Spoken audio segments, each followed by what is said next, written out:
ಬೆಂಗಳೂರು ನಗರ ವೇಗವಾಗಿ ಬೆಳೆಯುತ್ತಿರುವ ಜನಸಂಖ್ಯೆ ಮತ್ತು ತ್ಯಾಜ್ಯದಿಂದ ಸವಾಲುಗಳನ್ನು ಎದುರಿಸುತ್ತಿದೆ. ಕಸ ವಿಲೇವಾರಿ ಮತ್ತು ನಿರ್ವಹಣೆ ಸಮಸ್ಯೆಗೆ ಪರಿಹಾರ ಒದಗಿಸುವ ಉದ್ದೇಶದಿಂದ ಕಾಂಗ್ರೆಸ್ ಸರ್ಕಾರ ಬೆಂಗಳೂರಿನ ಕನ್ನಹಳ್ಳಿ ಗ್ರಾಮದಲ್ಲಿ ಬಹು ನಿರೀಕ್ಷಿತ ಘನತ್ಯಾಜ್ಯ ನಿರ್ವಹಣಾ ಘಟಕದ ಹಂತ 1ರ ವೇಸ್ಟ್ ಟು ವ್ಯಾಲ್ಯೂ ಪಾರ್ಕ್ ಕಾಮಗಾರಿಗೆ ಚಾಲನೆ ನೀಡಿದೆ. ಈಗಾಗಲೇ 33 ಪ್ಯಾಕೇಜ್ಗಳಿಗೆ ನ್ಯಾಯಾಲಯದ ಸಮ್ಮತಿ ದೊರಕಿದ್ದು ಬೆಂಗಳೂರಿನ ಕಸದ ವಿಲೇವಾರಿ ಪ್ರಕ್ರಿಯೆ ಇನ್ನಷ್ಟು ಸುಗಮವಾಗಲಿದೆ.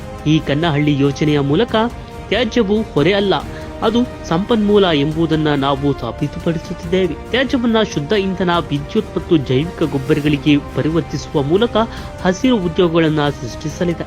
ಇದು ಕರ್ನಾಟಕ ಮತ್ತು ಭಾರತದ ಇತರ ನಗರಗಳಿಗೆ ಮಾದರಿಯಾಗಲಿದೆ. ಆಧುನಿಕ ತಂತ್ರಜ್ಞಾನ ನಿರ್ವಹಣೆ ಮೂಲಕ ಬೆಂಗಳೂರಿನ ಕಸದ ಸಮಸ್ಯೆಗೆ ಮುಕ್ತಿ, ಇದು ಕಾಂಗ್ರೆಸ್ ಗ್ಯಾರಂಟಿ.